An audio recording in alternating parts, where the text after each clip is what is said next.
I'm not asking for your money." His voice was low but unwavering, echoing through the opulent private dining room. "I just want to help you walk again." The words hung in the air like smoke curling beneath the vaulted ceiling of a cathedral. Taboo, absurd, impossible. Isabella Grant blinked once, slowly. Her manicured fingers froze around the crystal glass just before her lips touched the Bordeaux wine.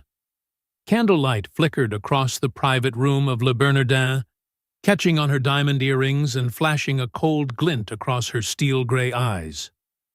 Across from her, just beyond the velvet rope separating VIP guests from staff, stood a man in a janitor's uniform, a mop worn with use, still in his hand. His face, however, showed no servility, no plea, only sincerity. Isabella tilted her head, lips curling into a half-smile. "What did you just say?" The man leaned the mop against the wall and took one step forward. "I said, I want to help you walk again." The soft music drifting from the main dining hall outside faded. Even the dull hum of traffic on 51st Street seemed to vanish. All that remained was the taut current between two people, a billionaire woman seated in a custom wheelchair and a janitor with unwavering brown eyes. Isabella laughed. Not politely, not sweetly, but short, sharp, dripping with scorn, the kind of laugh only a woman with more power than mercy could muster. "You're a janitor," she said, her words clipped and precise. "Do you plan to fix spines with floor wax and bleach?" Daniel Hayes did not flinch. "No," he replied calmly. "I bring something your doctors never have." Her brow arched. "And what's that? A miracle with a mop?" The corner of his mouth twitched, but his eyes held steady. Perspective. Her gray eyes narrowed. "You have 5 seconds to leave this room before I call security. I don't care how many floors you've mopped." Daniel's reply was quiet, steady. "I've only mopped yours." 3 nights a week, for the last 8 months. The air stilled. Isabella faltered, just for a second. Daniel did not look away. His gaze wasn't invasive, wasn't deferential, just calm, relentless truth. "And in those 8 months," he continued, "I've seen more of you than your mirrors would ever dare to show." Isabella's hand hovered above the small button at the table's edge, the one that summoned her private maitre d'. "You have 3 seconds left," she snapped. Daniel's voice cut through, low but sharp enough to stop her finger cold. "You pretend you can't feel your legs, but they move when you're angry. Subtle. Fast. You don't notice, but they move. Like just now. When I mentioned walking again, your left foot twitched. Reflexive. Real." Her finger froze above the button. Silence filled the room. "You think I'm here to blackmail you?" Daniel asked quietly. "No," she bit out. "You're here to insult me. In my own domain." "That's not it," he said. "I once watched someone I loved claw their way back from a place darker than this. And I know. There's a way out." A flicker passed over Isabella's face, so brief most would miss it. But Daniel saw. It wasn't fear of him, nor fear of danger. It was something far more terrifying. Hope. "I don't want your hope," she whispered, her voice tight. "I know," he answered gently, "but it's still yours, whether you want it or not." Isabella turned her gaze to the rain-streaked glass of New York outside. The city pulsed on, chaotic, cold, indifferent. Yet in this room, time seemed to halt. She set her wineglass down, the crystal clinking faintly against wood. "What's your name?" "Daniel Hayes." She nodded once. "And what do you expect in return for this unsolicited generosity?" "Nothing." She gave a quiet, bitter laugh. "Nothing in this world is free." "With me, it is," Daniel replied. I've already paid the price." Before she could ask, he reached into his back pocket and pulled out a small card. Just his name and number, clean and plain. He placed it beside her untouched dessert plate. "I'll be here until the end of the month. After that, I don't know. But if one day you decide to stop pretending, call me." He turned to leave. "You know I could have you fired tomorrow," Isabella called, her voice sharp, cold. Daniel paused, but didn't look back. "I know." "Then why risk it?" He hesitated, then spoke. "Because once, someone risked it for me, and it saved my life." He stepped past the velvet curtain, brushed by the maitre d' who didn't dare speak, and disappeared down the hushed hallway. Isabella remained frozen for a long time. She didn't touch the card, but later that night, when her driver wheeled her into her penthouse, her fingers tightened inside her coat pocket, around something she didn't remember placing there. The windows of the small Brooklyn apartment rattled as the late autumn wind swept past. Thin streaks of rain traced long lines down the old glass, carrying with them the scent of damp asphalt, chimney smoke from the neighboring houses, and, just faintly, the sweetness of roasted chestnuts from a street cart below. Daniel Hayes leaned against the kitchen counter, hands wrapped around a chipped porcelain mug. Steam from the tea blurred his already bloodshot eyes after a long day. The yellow light pooled across the cracked linoleum floor, where his cheap paint job only partly covered the scars. Not elegant, not perfect, but it was the only home he and his daughter had. At the small table by the window sat a 7-year-old girl, legs in gray wool socks swinging above the floor. Emily Hayes, wide, bright eyes, curls tumbling around her round face. She bent over her drawing, the crayon trembling with the rhythm of her heartbeat. "You're late," Emily said, her gaze still fixed on the paper. Her voice was soft, but firm enough to strike his chest. Daniel took a sip of tea, letting the heat steady him against the chaos still flooding his mind after that impossible conversation at Le Bernardin. Got caught, talking to someone. Emily's crayon stopped mid-stroke. She looked up, her young eyes carrying a weight far older than her years. Was it that woman again? Daniel said nothing. He had taught himself to be honest, but sometimes Emily's clarity left him speechless. He didn't want to drag her into another person's sorrow, into the secrets the world whispered behind Isabella Grant's name. "I saw her last week," Emily said, setting the crayon down. Her small fingers turned the battered doll beside her. "She's sad, the kind of sad that looks like she forgot how to smile." Daniel let out a brittle laugh and sat down at the table beside her. "Some people carry heavy things you can't see, Emily." "Like Mom?" Her voice dropped to a whisper. The mug froze halfway to his lips. The tea's warmth no longer reached his calloused hands. Daniel swallowed hard. "Yeah, like Mom." His gaze drifted far away, pulled back 4 years in an instant. The hospital came flooding back. He had stood at her bedside, watching the woman he loved. Kara, battlefield nurse, fierce, fearless, brilliantly alive, fade into a shadow. After the miscarriage, everything had changed. One morning she woke and said, "I can't feel my legs." The VA doctors ran everything, CTs, MRIs, nothing. One finally admitted conversion disorder, psychological paralysis. We can't fix what we can't see. But Daniel had refused to give up. He read every scrap of research, sat with her through the tremors, held her when she wept in silence. Inch by inch, day by day, Kara came back. Until one morning she walked again, straight into the volunteer corps of Doctors Without Borders. And 6 months later, in Haiti, she was gone.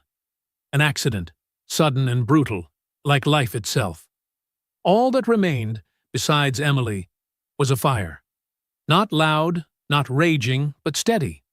The conviction that wounds that don't bleed can still destroy. And sometimes, only those who have been broken know how to help rebuild. Daniel blinked, returning to the present. Emily still sat there, feet swinging, doll in her lap. Lucy, stitched ear, patched belly, a survivor in fabric. "Is she sad too?" Daniel asked softly, touching the doll. Emily shook her head. "Number I fixed her. She knows being broken a little is okay." A rare, gentle smile tugged at his lips. He kissed the top of her messy curls. Outside, New York's rain fell harder, horns blaring, streetcars skimming over wet pavement. Inside the small Brooklyn apartment, a man cooled his tea, held his daughter close, and in his chest echoed the words he had spoken hours earlier to Isabella Grant. "I just want to help you walk again." That night, a black Bentley glided through the rain-soaked streets of the Upper East Side, neon lights rippling across the wet pavement. The city pulsed, alive and relentless. But inside the car, everything was silence. Isabella Grant sat motionless. Her driver kept his eyes fixed ahead, hands tight on the wheel, not daring to glance at her through the rearview mirror. She had not spoken a single word since leaving Le Bernardin. The car stopped before a towering glass high-rise, her penthouse designed to perfection, without a single flaw.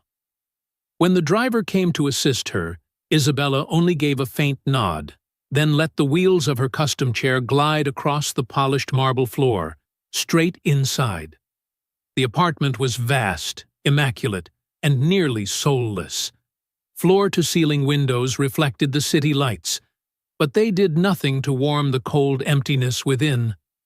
Everything was curated. The long ebony dining table, the bar lined with perfectly ordered bottles, the glossy Italian leather sofa.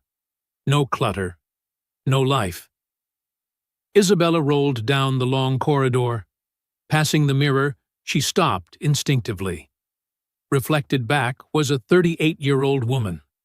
Dark brown hair softly waved, a flawless face of makeup, a body poised in a custom luxury wheelchair. Perfect, except for the legs. Her lips trembled as she muttered, "Reflexes? Who does he think he is?" The steel-gray eyes blurred suddenly. She tried to sneer at her own reflection, but her hand shook as it pressed against her thigh. No sensation, no movement. Yet, deep inside, the memory of that involuntary twitch at Le Bernardin haunted her. Isabella inhaled sharply, spun her chair, and rolled straight into her office. That room was her last fortress, the place where she still held control, even as whispers outside murmured, "Grant is only a shadow on the leather chair." The desk, polished black walnut, was stacked with financial reports and international contracts, and among them, a photo frame. Isabella froze. In it, Harrison, her ex-husband. Tall, charismatic smile, the glint in his eyes of a man born to conquer.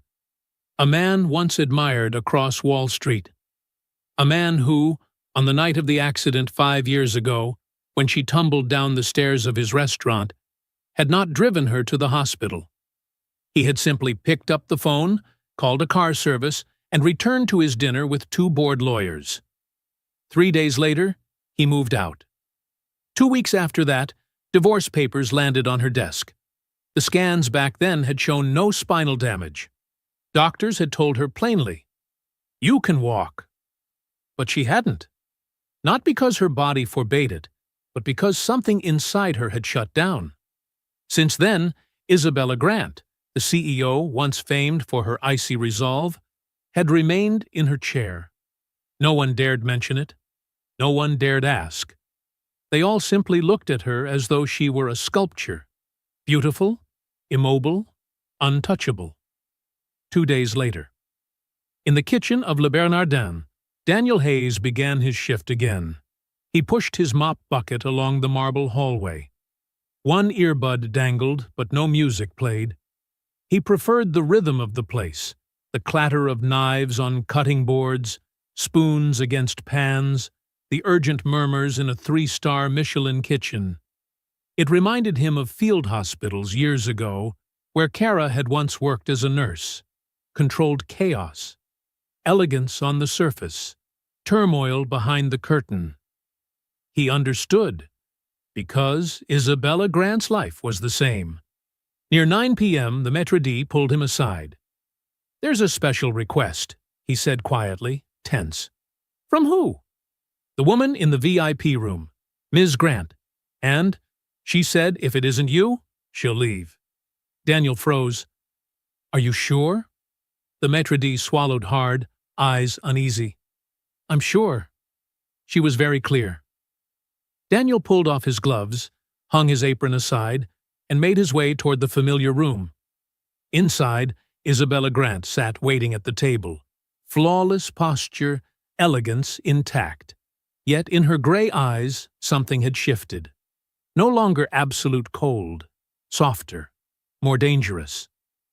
"You asked for me," Daniel said, keeping a respectful distance.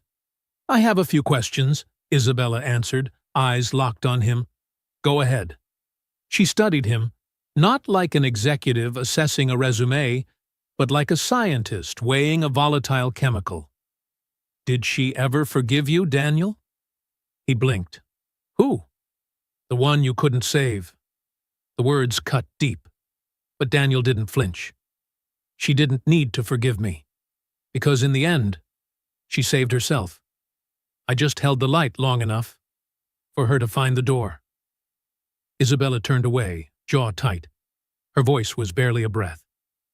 "What if I try and fail? Then we try again. And if I fall, I'll be there. And if I hate you for what you make me confront?" Daniel's smile was small, warm, honest. "Then I'll still be there." A long silence stretched. And then, for the first time in 5 years, Isabella Grant whispered the two most terrifying words of her life. "Okay, let's begin." Morning sunlight poured through the wide glass windows, flooding the penthouse living room. Isabella Grant sat upright in her wheelchair, arms crossed firmly over her chest, her gaze as sharp as if she were about to enter a billion-dollar negotiation. In front of her, Daniel Hayes knelt, unrolling a simple gray yoga mat across the walnut floor. He didn't look at her as a patient, nor as a powerful CEO. He looked at her as a person, something that made Isabella feel both uncomfortable and unsettled. "You've got more rules than a board of directors," Daniel said, half joking. "I don't like surprises," Isabella replied flatly, her tone like a blade. "All right, then. What are the rules?" "Rule 1. You don't touch me unless I give permission." Daniel nodded. "Fair." "Rule 2. No pity. I can't stand pity." He smirked faintly. "Pity doesn't exist in my vocabulary." "Rule 3. If I say stop, you stop immediately." He held her gaze without blinking. "I promise." The air paused for a beat before he opened his worn canvas bag. Inside were resistance bands, a hand mirror, a rolled towel, and a leather-bound journal, frayed at the corners, its pages yellowed with age. Isabella frowned. "What's that?" He brushed his fingers along the spine, his eyes distant for a moment. "My wife's journal, Kara. She wrote down every day, every doubt, every centimeter she clawed back from the dark. I thought, it might remind you you're not alone." Isabella stared at the book as though it were dangerous. "She made it through?" Daniel nodded softly. She stood up again and walked straight into a field clinic, because that's who she was. Silence pressed down. Isabella lifted her eyes, just slightly trembling. And then she died in Haiti. For the first time since they had met, Isabella said nothing. The icy armor she wore was replaced by a wordless quiet. The session began. Daniel sat across from her, voice calm and steady. Close your eyes. Just breathe. Isabella frowned. I didn't invite you here to teach meditation. Number. But your body has forgotten what safety feels like. Breathing reminds it. She was about to fire back a sarcastic retort, but the serenity in his eyes stopped her. Isabella inhaled, chest rising and falling. Air filled her lungs, not enough to heal, but enough to stir something long dormant. Daniel watched closely. The faint quiver of her upper lip, the twitch in her right thumb, and, most telling of all, the subtle flecks of her toes inside the sleek leather shoes when sunlight skimmed her knees. Tiny cracks were appearing in the fortress she had built. That afternoon, after Daniel left, Isabella remained alone in the room. The penthouse suddenly felt different. Not lighter, not warmer, but no longer sterile. She wheeled to the bookshelf. A long row of hardcovers glared back. Finance reports, economic theory, business strategy. A lifetime built on numbers and power. Her gaze dropped to the lowest shelf, a dusty wooden case. Inside, an old violin she had once played in college. She lifted the lid, then slammed it shut, hands trembling. Too much. Too soon. She turned instead to the bar, poured half a glass of bourbon. But instead of drinking, she pushed it away. A whisper slipped from her lips, so quiet it was as if she barely believed it herself. I'm changing. God, I'm changing. The next day, Daniel entered and noticed the difference immediately. Isabella wasn't wearing her tailored blazer, nor her heels. She sat on the yoga mat in a plain white t-shirt and dark leggings. Still Isabella Grant, but with less armor. No steel armor today? He teased lightly. She shot him a glance. You think I came here to be mocked? Number I came here to see a little more of the real you. They began with simple movements, pulling bands, working with the mirror. What's the mirror for? Isabella muttered. So you can see yourself healing. I hate mirrors. Then maybe that's where we start. For a while they sat in silence. Then Isabella broke it. Do you want to know? What really happened? Daniel looked up, surprised. Only if you want to tell me. She fixed her eyes on the mirror, hands gripping the arms of her wheelchair. Her voice was hoarse. I didn't fall. I jumped. The air froze. I didn't want to die, she whispered.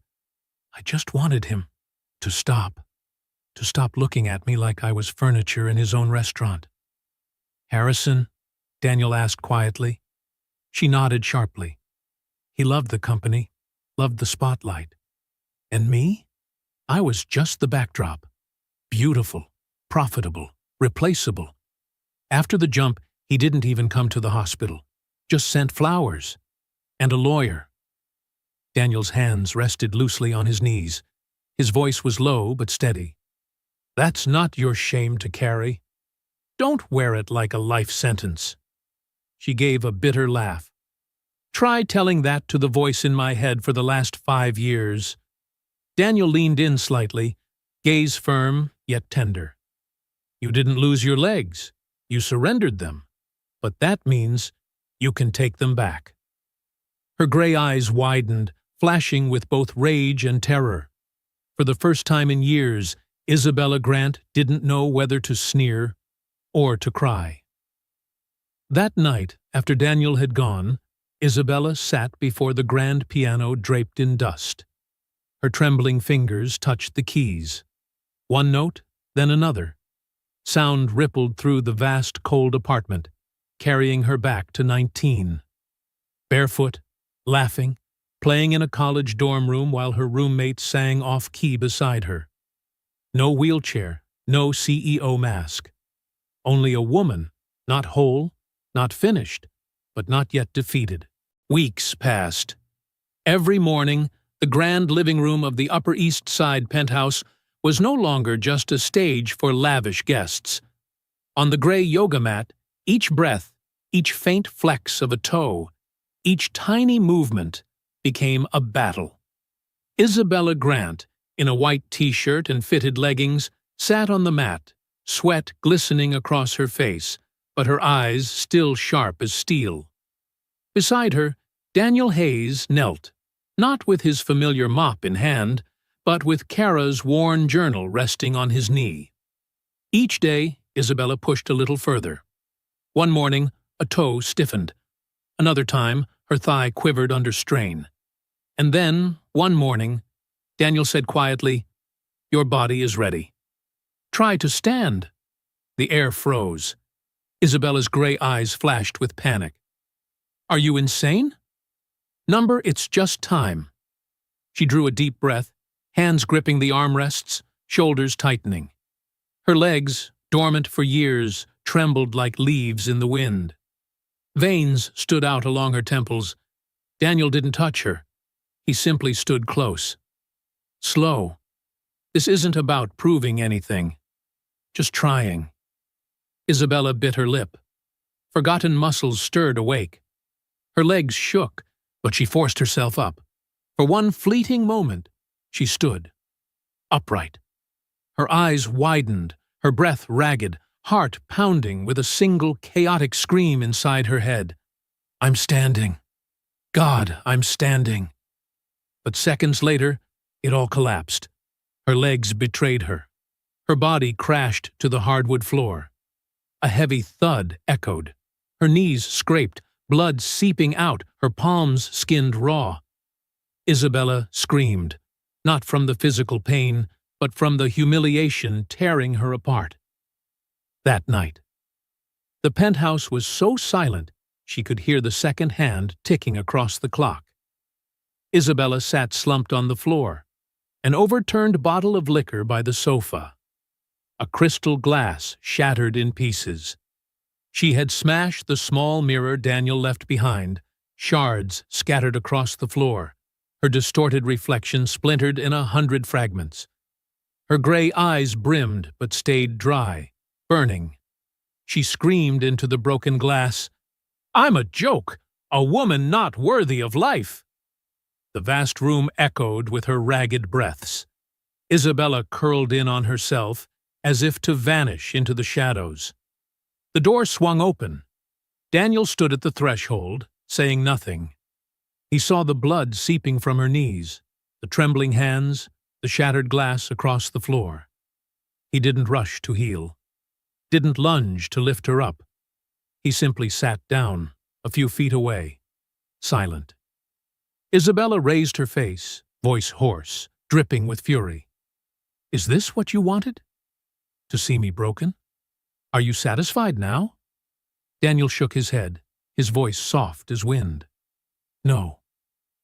I just want you to know, when you're ready, I'll still be here."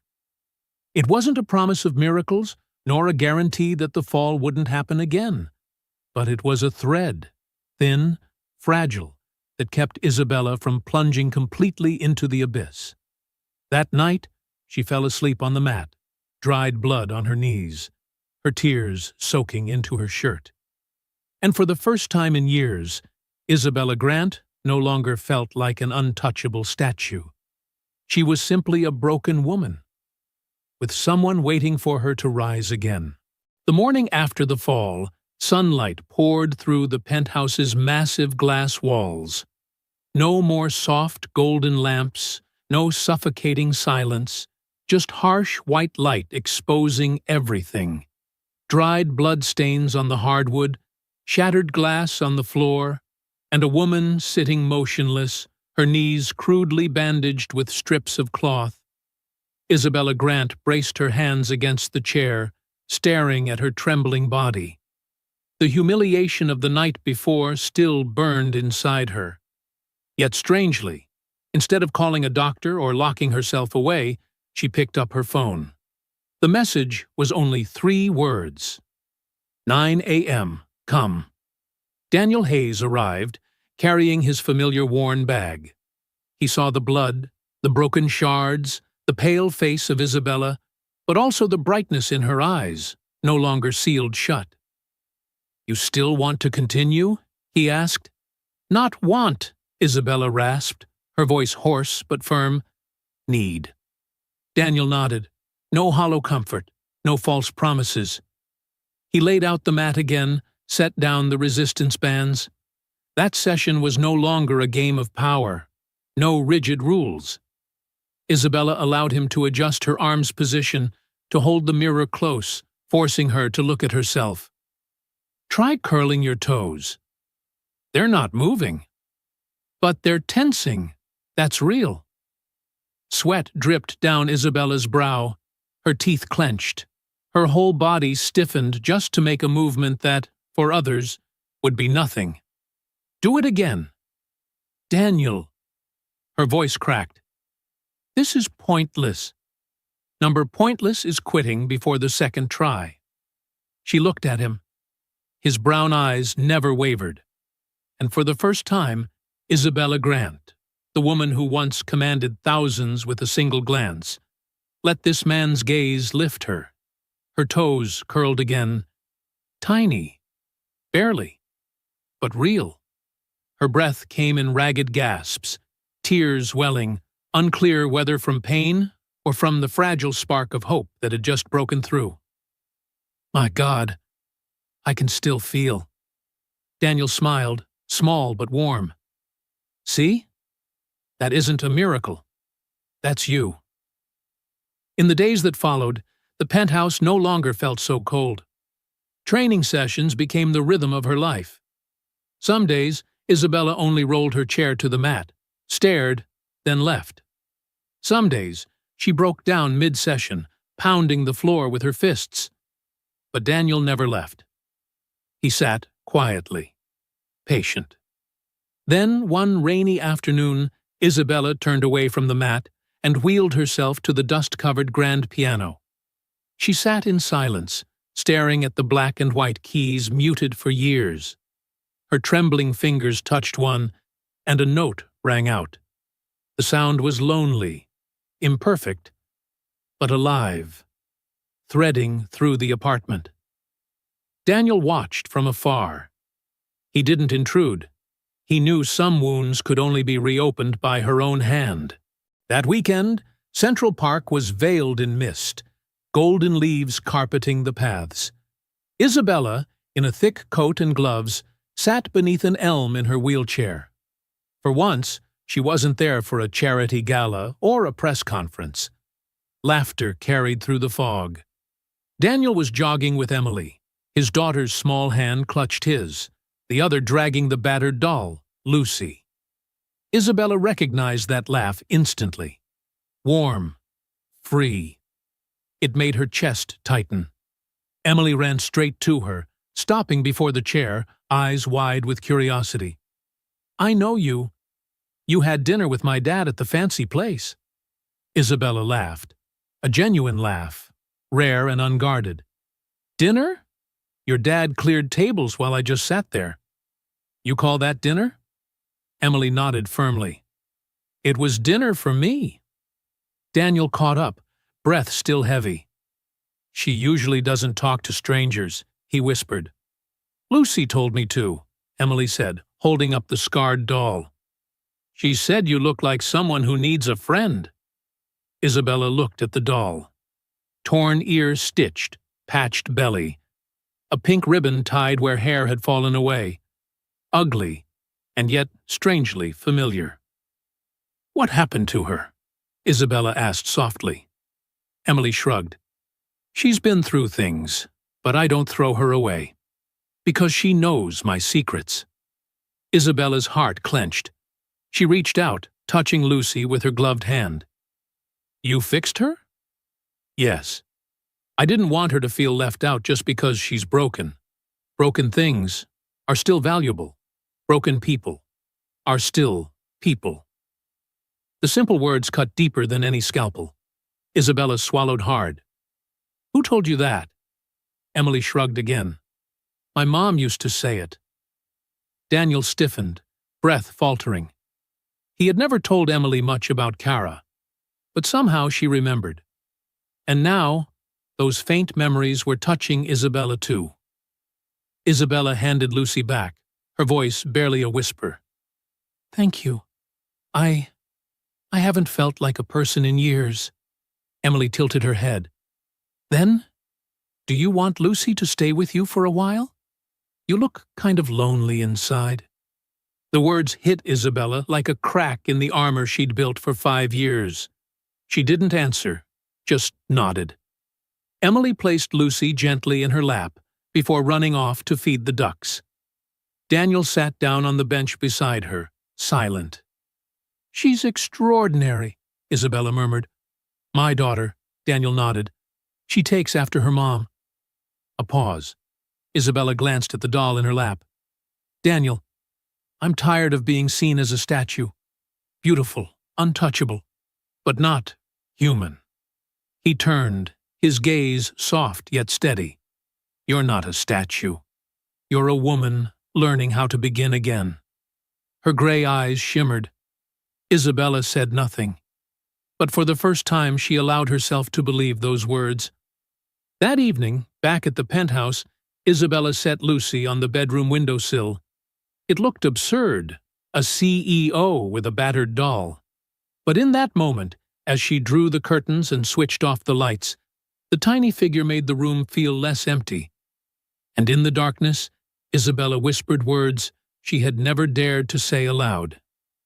Maybe being broken isn't the end. One early morning, the penthouse living room was already awash with sunlight. Isabella was seated on the mat before Daniel even arrived, hair tied up, her face flushed with focus. Daniel set his bag down, raising an eyebrow with a faint smile. "Looks like someone doesn't need a manager pushing her anymore." "Don't get smug," Isabella retorted, though the corner of her mouth curved slightly. The session began. Daniel placed a small towel beneath her foot. "Pull it in, slowly." Isabella inhaled sharply, shoulders tense. Her right foot curled. The towel shifted, just barely, so small, but enough to make both of them freeze. "Again," Daniel said softly. She bit her lip, repeated. The towel inched forward, again and again, until her breathing stuttered, sweat soaking through her shirt. "My God," she whispered. "It moved. I—" "Not it," Daniel cut in, his eyes alight. "You." Isabella broke down in tears, but for once they weren't bitter. They were the tears of someone who had waited too long for herself. "I never thought this body still remembered me." "Because today," Daniel murmured, "you gave it permission to remember." That night, Isabella didn't drink. Instead, she opened a drawer and took out an old photo. She and her father standing in front of their Vermont cabin, his smile wide, his arm wrapped around a young girl in paint-splattered overalls. Isabella whispered, "You're still here, aren't you?" She folded the photo, tucking it into Kara's journal that Daniel had left behind. But when the first flicker of hope appeared, the shadows rushed back in. Another morning, Isabella opened her phone. On the screen, a message from an unknown number. "You think that makes you a hero? You're still just a fraud, Isabella. People like you don't deserve a second chance." Her chest clenched. Her hands went cold. That same day, the tabloids splashed a photo. Isabella slipping from her chair onto the mat during training with Daniel. The headline blared beneath it. "Wall Street Queen, disabled or deceiving?" In an instant, all her progress twisted into humiliation. Isabella skipped the next session. She didn't reply to Daniel's texts. The penthouse sank back into darkness, as it had for 5 years. She lay curled on the sofa, phone face down on the table, buzzing with unread messages. In her mind, the cruel words echoed. Fraud. Undeserving. When Daniel came, the bell rang unanswered. He waited, stood in the lobby, looking up at the towering windows that never opened. By the third day, he was still there, standing silently, not knocking, only waiting. At last, on a gray morning, the door cracked open. Isabella stood there, not in her chair, on trembling legs, awkward, leaning against the frame, but standing. "You." Daniel's voice caught. Isabella averted her gaze, whispering, "I can't do this anymore, Daniel. I'm afraid that everything I've tried will mean nothing, that I'll still be just a luxury joke in a $15,000 chair." Daniel stepped closer, but didn't touch her. "You're afraid of the wrong thing, not of being not enough. You should be afraid of never trying again." Isabella turned away, tears streaming. "They don't know me. They only see the worst version of me." "Then show them something else," Daniel said firmly. Her voice trembled as she confessed the most terrifying truth. "But what if the cruelest voice is the one inside my own head?" Daniel was silent for a beat. Then he sat down, his voice low but unwavering. "Then we'll teach that voice how to speak again." That day, they didn't do physical therapy. They sat across from each other on the cold penthouse floor. Daniel opened Kara's journal, pointing to a page worn at the edges. She wrote, "Today I felt a small twitch. It didn't belong to the doctors. It didn't belong to the chart. It belonged to me. And it told me, I'm still here." Isabella closed her eyes. A tear slid down her cheek. "I'm so tired of being a symbol," she whispered. "Then don't. Be a person." She let out a choked laugh. "The hardest thing you've ever asked of me. Number just the truest." When Daniel left, Isabella stood in the doorway, shaking, but stronger. "If I fall again?" she called after him. Daniel turned, his gaze steady, deep. "Then I'll sit right beside you until you're ready to try again." In her gray eyes, for the first time, a spark lit up, not of power, not of contempt, but of hope. That morning, the penthouse training room was filled with sunlight, but the atmosphere was different. Isabella Grant was already seated on the mat, hair tied back, white t-shirt damp with sweat. No assistant, no wheelchair beside her. Daniel stepped in, momentarily stunned. "When did you start?" "Around 5 a.m., Isabella replied, her voice hoarse but her eyes blazing. "I couldn't sleep. I wanted to try earlier." That day's training was fiercer than ever. They repeated the towel pulls, then moved to leg lifts with resistance bands. Isabella trembled, face contorted with pain, but her feet moved further than before. Then Daniel said quietly, "Now, try standing." Isabella swallowed hard. Her whole body tightened, hands pressed against the mat, shoulders straining. Slowly, painfully, she straightened her back. Her legs shook as if they might snap, sweat soaking her shirt. But she stood. 1 second. 2. 3. Tears streamed down her face, unstoppable. The once impenetrable woman sobbed openly. I really stood." Daniel stepped closer, his voice steady, grounding. "Not stood. You made yourself stand." In that moment, she was no longer a CEO in a chair, no longer the fallen Queen of Wall Street. She was simply a woman, reclaiming herself. 3 weeks later, the grand ballroom of the Plaza Hotel glittered with thousands of crystal chandeliers. It was the annual fundraising gala for the Spinal Injury Research Foundation, founded by Isabella herself. Famous doctors, Wall Street billionaires, reporters, influencers crowded the hall. Isabella arrived, radiant in a navy blue gown. Her assistant pushed her wheelchair under a storm of flashing cameras. Just like the past 5 years, she entered like a queen, unmoving but powerful. At the back of the room, Daniel Hayes stood in a borrowed suit, slightly ill-fitting but neat. Emily, in a pale blue dress, clutched his hand, eyes wide with wonder. "She looks like a queen," Emily whispered. Daniel squeezed her hand, smiling softly. Because she is. Midway through the night, the MC called Isabella to speak. The ballroom fell silent, expecting the same polished, icy speech as every year. Her assistant stepped forward, ready to take the microphone, but Isabella raised a hand. Her voice rang clear. "No, I'll do it myself." The room froze. She placed both hands on her wheelchair's armrests. Muscles tightened, sweat beaded at her temple. Hundreds of eyes locked on her. A wall of cameras flashed. And then she stood. A collective gasp rippled through the hall. Murmurs erupted. Some reporters forgot to take pictures, their jaws dropping. Isabella took a step, then another.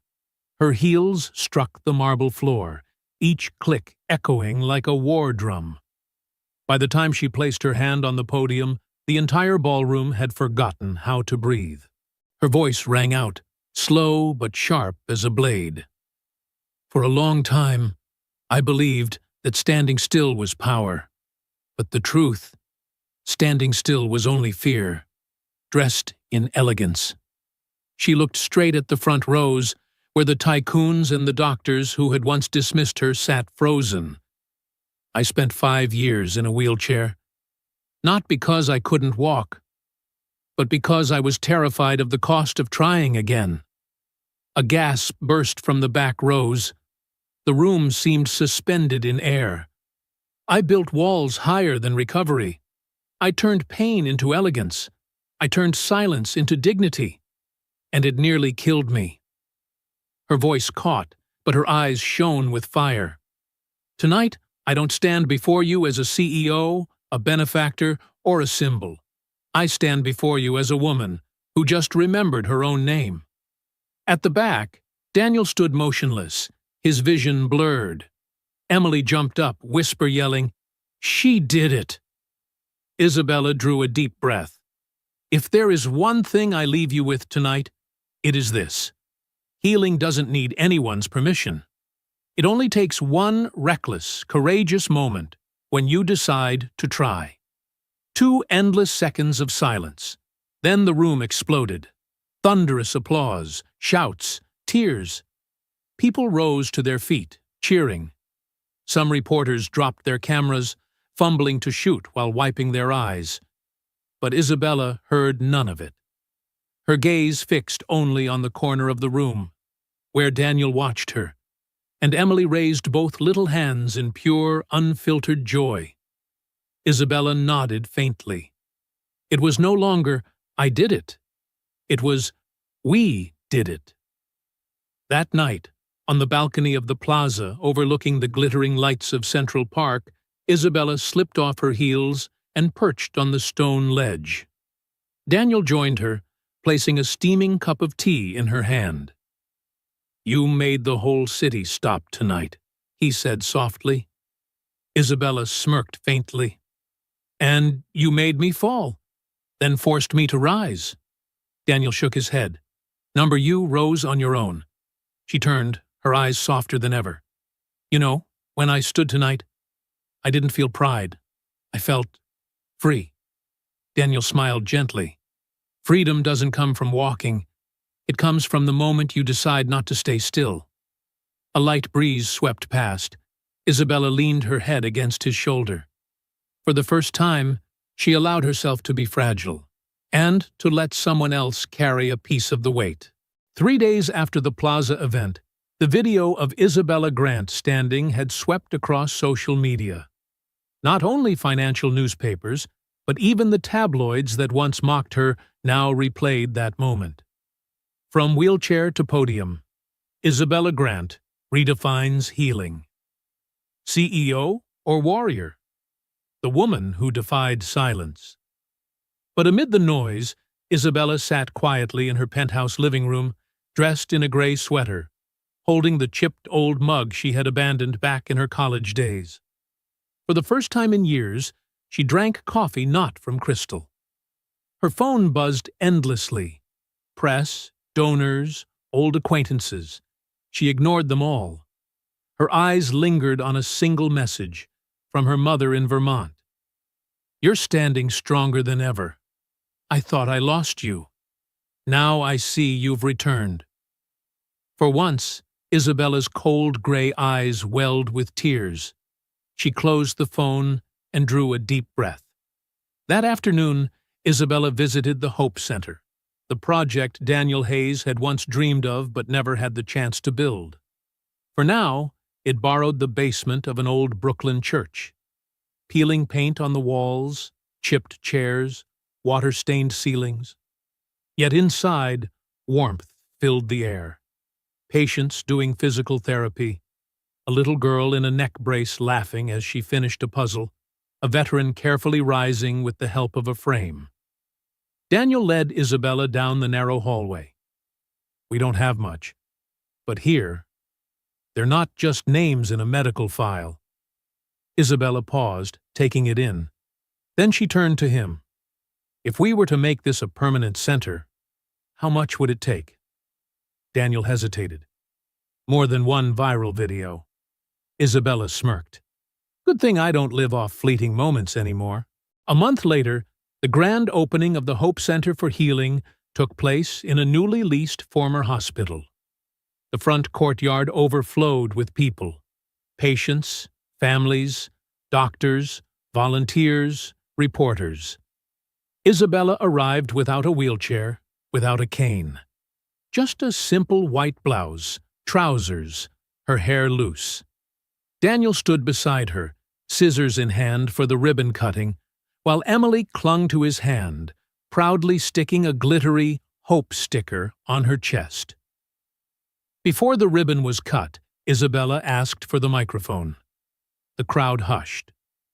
"This center does not exist because of donations or a headline," she said, her voice steady and warm. "It exists because one man saw me when I couldn't even look at myself. A man with hands calloused from holding a mop, a heart cracked by loss, and eyes that carried more truth than any expert I ever hired." She turned to Daniel. "He called it hope, and today I call it love." The crowd erupted. Daniel stood still, tears glistening. Emily leapt up, shouting, "Daddy, they're cheering for you!" Daniel shook his head with a smile, but his eyes had never shone brighter. Together, they cut the red ribbon. The doors swung open. Children ran in first, laughter echoing through the halls. Someone began to play the old piano in the lobby, a hopeful melody filling the air. That evening, after the ceremony ended, the building's balcony still held the last light of sunset. Isabella stood there, the wind tugging at her hair. Daniel stepped out with 2 steaming cups of tea. "Day 1, and already this place has a heartbeat," he said. Isabella took the cup, smiling softly. "Yes, but that heartbeat started with you." He opened his mouth to protest, but she placed a hand on his shoulder, her eyes steady yet tender. "Daniel, I've fought all my life to be seen as a CEO, as a winner. But only you saw me as a woman still capable of living, and that saved me." Silence lingered. Then Isabella whispered, "I don't want to walk forward alone anymore. Not anymore." Daniel inhaled, his gaze meeting hers. He didn't answer with words, only tightened his hand around hers. A few weeks later, at a Brooklyn elementary school's community day, Emily ran up, waving a hand-drawn card, a picture of a woman rising from a wheelchair, with a little girl cheering beside her. Scrawled at the top, "Heroes don't need capes, only courage." Isabella looked at the drawing, pulling Emily into a fierce hug. Tears spilled, but these were tears of release, of peace. That night, in Daniel's small Brooklyn apartment, it was no longer just father and daughter. Isabella sat by the bed, reading Emily a bedtime story. The room glowed with soft, golden light. On the nightstand, the battered doll Lucy sat quietly, a silent witness. When Emily drifted to sleep, Daniel moved to the window, gazing out at the night sky. Isabella joined him, leaning her shoulder against his. "Do you think Emily will be okay?" she whispered. Daniel looked at her, his voice firm. She already is. And so are we. They stood there in the small room, with hearts larger than ever before.